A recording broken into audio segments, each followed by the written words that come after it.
Our second speaker today is Dr. Jesse Charlton. Dr. Charlton is currently a postdoctoral fellow at the University of British Columbia in the Department of Biomedical Engineering. He completed his PhD also at the University of British Columbia, but in the, I believe, Department of Physical Therapy.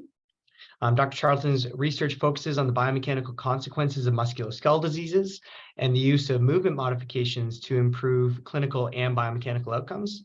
He uses wearable sensor devices to monitor movement in real-world environments to characterize locomotion in these complex settings and understand how people integrate movement modification into their daily activity. His current work, his postdoctoral work at UBC, is in designing wearable and mobile systems to measure movement biomechanics and couple them with experimental pain models in real time. And his work's been funded by Canadian Institutes of Health Research and currently by the Michael Smith Health Research Group in BC and the National Science and Engineering Research Council in Canada. His talk today is entitled Technology-Enabled Gait Monitoring and Modification, Managing Knee Osteoarthritis in the Wild. Awesome. Thank you, Derek. I really appreciate that. Thank you to the Bone and Joint Institute for allowing me to jump in on this presentation today and share some of my work. I'm going to take a slightly different angle at some of this and focus in on movement modification for knee osteoarthritis and some of the applications of wearables that I've used. So instead of looking at some of the studies that are coming down the pipe, these are ones that we've conducted over the last several years. So I'll just jump in here. Perhaps.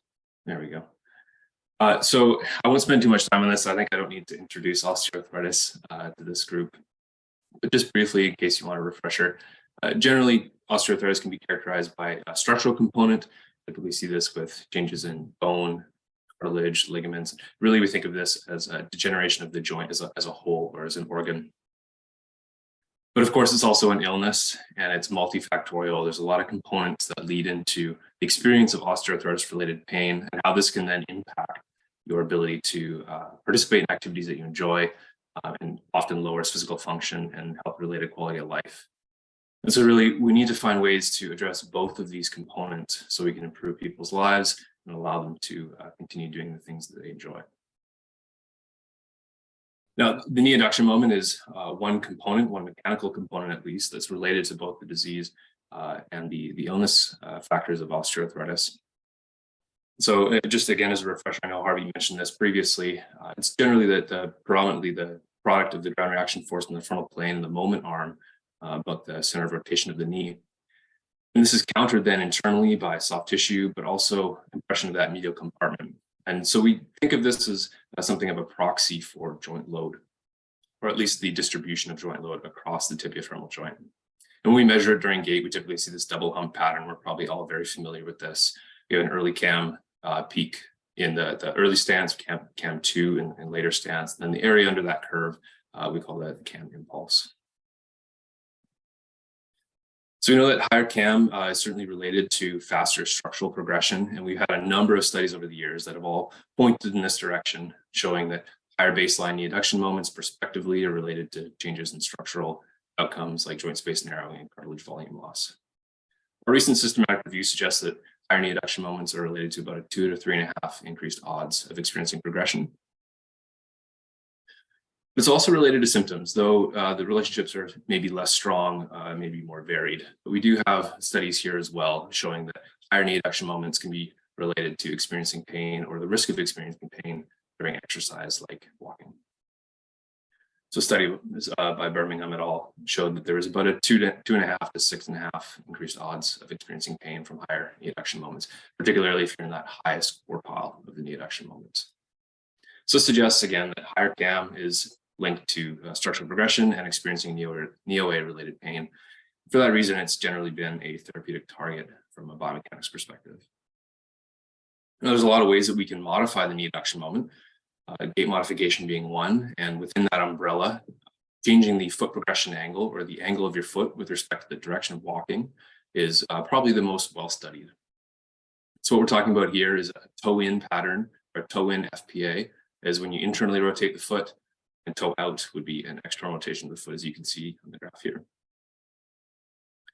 So what this does to the knee adduction moment is if we're walking normally, we have a double hump pattern again. in our knee adduction moment. And when we perform a toe in pattern, or what's maybe better characterized as a heel out pattern, we see a reduction in that early stance peak. Then if we toe out, we tend to see a reduction in this later stance peak. And for the most part, we see a dose response effect. The greater you change the rotation of your foot, the greater the reductions in CAM, depending on the outcome that you're looking at. And this can range from about 11 to a 92% reduction in knee adduction moment outcomes, depending on the population. We know that people with knee osteoarthritis can perform these modifications quite feasibly, and they can learn them.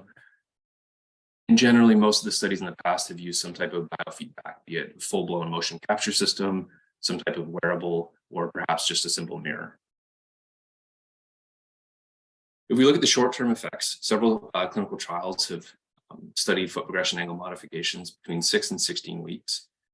And people generally end up with about 2 to 9 degrees of change from their baseline. And when we look at comparing treatment groups who are performing toe out or toe in modifications with a control group, we see conflicting evidence for improvements in pain, but lower knee adduction moments at follow-up by about 9 to 22%. So there's a number of advantages to changing foot progression angle as a therapeutic target. There's a therapy. We can integrate it into your daily walking activity, and it doesn't necessarily preclude you from getting other treatments like education or exercise or perhaps even a brace. It's cheap in some senses. Obviously, we don't know exactly how cheap it could be if we truly implement it in the clinic, but in theory it is. And it lowers CAM with minimal changes to the knee flexion moment, which can also contribute to that actual joint load. Unfortunately, we only see about 10% reductions in the knee adduction moment on average, and that's maybe not quite enough. We're not entirely sure what the threshold would be to be clinically meaningful just yet. And it's voluntary. People have to actually do the thing instead of having something like a brace or a wedge, which is just going to be there and perform that mechanical effect for you without you having to do anything. And then we don't know the long-term effects or what really happens when people leave the laboratory. And so this leaves us with a couple remaining questions. Firstly, can we actually measure foot progression angle out of the laboratory? Typically, it's always been done in controlled laboratory environments. Then if we can we measure how people actually modify their walking in the real world? And can they do this over a long period of time in their natural walking environments? And then do we need to use real-time biofeedback and in-person visits, which have been typical in most gait modifications programs to date? Or could we give something that's a little bit more personalized and self-directed? And then lastly, what ultimately happens to joint load in the real world? So my previous studies, as part of my previous studies, I co-developed this wearable sensor system that embeds inside of a shoe. It's a 9-axis IMU. It samples acceleration, angular rate, and magnetic data at 100 hertz. And it stores it on an onboard micro SD chip. It has wireless charging, and it can run for about 16 hours collecting in one go. So it embeds in the shoe. People can wear this in any environment. It allows us to measure toe in and toe out angles using a magnetometer-free algorithm that we developed. So the first step with this was to ensure that the sensor system can validly and reliably measure foot progression angle. For any of you who's interested, the next few slides will have a little QR code in the top right there. You're welcome to scan that and go check out the paper, the preprint associated with this slide. So on the left here, we have the Bland and Altman plot. This is 20 healthy adults who wore the shoe during outdoor walking and then wore the shoe during indoor laboratory walking. Laboratory walking was motion captured with markers. It's kind of our gold standard. And we saw about a 2.2 bias, 2.2 degree bias. That was significant. When we remove that outlier in the bottom left corner, that shifts up a little bit closer to 0, and it's no longer significant. We then performed the same collection, real world and in laboratory about a week later, and we saw very good reliability with measuring foot progression angle, ICCs well above 0.9, and a minimum detectable change of 2.7 degrees, which is great given that we're typically aiming for modifications or looking for modifications of the foot progression angle well above 5 or 6 degrees. So I then wanted to figure out how much data we actually needed to collect in the real world. In laboratories, we tend to think 3 or 5 steps from a motion capture lab is potentially sufficient. You may or may not agree with that, but we don't really know how much we need to be collecting in the real world to kind of give us the same confidence in this data. So I had 30 participants with and without knee osteoarthritis take the sensor home for a week. They walked with it in natural environments, just their normal patterns. And then I performed a statistical modeling technique where I gathered increasing numbers of steps together into a larger and larger distribution of their data until the point where adding extra steps to their data really didn't change the outcomes. So we could say it was self-similar. And as that similarity begins to curve upwards and plateau, we call this the consistency point. So adding more data beyond that point really wouldn't change those outcomes. As we wanted to see how many steps it took to get to that point for each person and for various outcomes. And we looked at the foot strike angle and the foot progression angle. These are the ones I'm going to show you here today. We had a few others in the actual paper. It should be out quite soon in IEEE. And we see there's about 650 steps to reach that consistency point for foot strike angle at heel strike, and about 980 for the foot progression angle. And we really didn't see any differences between the two healthy adult and the osteoarthritis groups.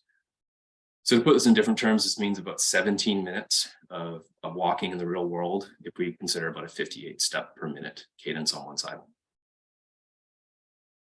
So we then wanted to characterize what is going on in the real world, how people's natural foot progression angle looks in the real world. So we really don't have that data. So you can see here on the left, these distributions are two individuals. As steps were accumulated and collected in the real world, you can see they begin to tighten up around that red line. And that red line is the in-lab median, the one that we measured with the sensor while they were walking on a treadmill, which would be the kind of the most consistent and controlled environment that we might have in a typical gait study. Again, on the right-hand side, we have the median foot progression angle. This was 45 participants with and without knee osteoarthritis walking on the treadmill. We saw around 10 degrees as the median FPA, and then in the real world, it was about the same. And so this again shows really consistent differences between in-lab measurements and out-of-lab measurements. We also wanted to look at how consistent real-world data was across bouts of data, because people don't just walk in one block while they're out in their daily life. They walk for an hour a day, half hour a day, what have you, over time. So we took all of the bouts of data that participants provided to us and looked at the consistency across those bouts for the foot progression angle. We found very high ICCs again, well above 0.9, almost 0.9, or almost 1.0. And the minimum detectable change was about 2.3 degrees. On the right-hand side, we see some distributions here. And these are each bout going down the chart of participants' foot progression angle data from the entire week. We then calculated their median and then centered all of their data about that median. And so this is median-centered foot progression angle. And we can see that the fluctuation around a given person's median is really only about plus or minus 2 degrees, telling us that, again, it's quite consistent. It's quite a patterned motion that people perform, even in the complexities of real-world walking. So with all that out of the way, we then wanted to take this and implement it in more of a clinically relevant situation. And we did this through a clinical trial. This is a pilot feasibility trial. I was looking at gait modification for knee osteoarthritis, and it had 4 key innovations from previous studies. First, we individualized the foot progression angle, be it toe in or toe out, and this was based on a pre-screen. So we determined which pattern would maximize the reduction in CAM for a given person, and that's what they received. They were then told to toe out or toe in as much as is comfortable instead of a single target, which has been quite typical of past trials. The participants didn't perform any in-person real-time biofeedback of any kind. We simply told them toe in or toe out as much as is comfortable. And then we had 5 weekly video conferencing appointments over the duration of the 6-week intervention. And then they wore the same sensorized shoe that I demonstrated earlier across the entire intervention so we could track their progress. This is just the pre-post component of this study, the flow on the right-hand side here. We had 20 participants with KL 2 to 4 and pain greater than 3 on an NRS from 0 to 10. So they went through their baseline assessment, did their 6-week intervention follow-up, and then a 10-week retention point. So looking at the feasibility component first, we had a great respondent to our advertisements, and we had no loss to follow-up and 100% attendance at all of the telehealth sessions, which was great. We also didn't have any major adverse events.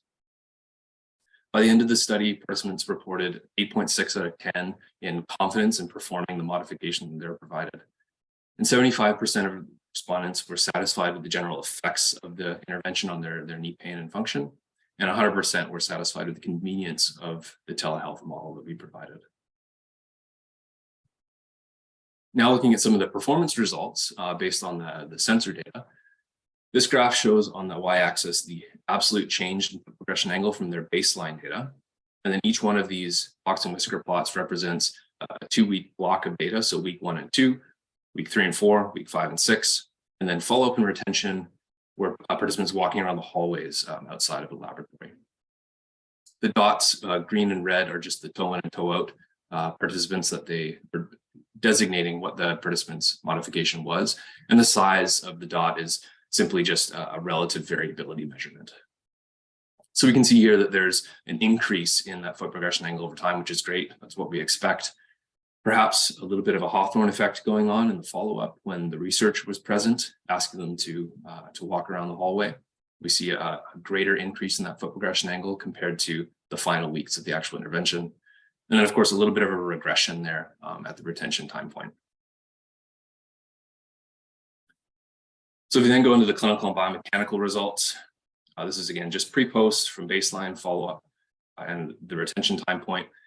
The changes in NRS pain during walking, were akin to what we've seen in previous interventions like this, around 40 and 50%. And then the knee adduction moment impulse change was 12% at follow-up, and that was halved at retention. We didn't see any changes in the knee flexion moment impulse. It was pretty static across the entire study. So I think what this shows us is that wearable devices give us some new insight into what we can measure in the real world. And in particular, it gives us an idea of what people are doing when they actually leave the clinic or the laboratory. Additionally, with telehealth, we know that this is actually feasible and we can get people to change their movement using this remote care, which hadn't really been shown before. People liked it and found it quite convenient. If we knit this together with an individualized and self-directed approach to delivering gait modification, I think there's a lot of potential here to increase our ability to deliver this care. So now I want to talk about some of the limitations. The sensorized shoe that we used had a sensor buried inside of the sole of the shoe. And of course, this means that participants had to wear our shoes. They weren't necessarily comfortable for everybody. Fit was a bit of a trouble. And we know that people who have sore knees, sore feet, or what have you, probably have particular shoes that they would prefer to wear. So if we can have the sensor fixed on the outside of the shoe, be it under the laces or elsewhere, this could give us the opportunity for people to wear their own shoes. But we do have to get around this calibration issue. We need a way to automatically calibrate the sensor whenever it's donned onto the shoe again. Now, Harvey talked a little bit about this, the terrain. What are people doing or what are these measurements when people are walking on different terrains? This is some preliminary data I collected with some physical therapy students during their year-long research project. And what we see here is a foot progression angle median, or magnitude, sorry, on the y-axis under different terrain conditions, and is generally fairly stable for the most part. It definitely does change during stair descent. We see an increase toward toe-out when people are walking down the stairs. So this may be something to consider. And then, as I mentioned, the last question there was what happens to joint load? And my previous studies really didn't address this yet. And it's part because we're still developing ways to understand how we can estimate joint load and do it accurately in the real world. And so I just wanted to highlight 2 studies here, one from Shanghai Jiao Tong University, where they're using smartphones and IMUs to couple together to estimate joint kinetics during walking. And then another study that recently came out from Snyder et al. Using a pressure-sensitive insole to quite accurately measure the knee adduction moment during gait. So to wrap up, I just wanted to point out that I do think lab-bound research is certainly valuable, but I think we can do more with less if we are creative with how we apply these sensor systems. Wearables also allow us to shine some light on areas that we haven't really been able to explore and understand and are really critical to our patients' daily lives. If we use self-directed and remote care, we might have the potential to increase the reach of things like gait modification and help more people with knee osteoarthritis. And using this real-world kind of tech-driven research is fantastic, and we've done lots over the last 20, 30 years, but I think there's a lot more to do for us to get this into the hands of patients and really change their lives. So with that, I'll thank you, thank the Bone and Joint Institute and the Canadian MSK Rehab Research Network, and all the collaborators that helped support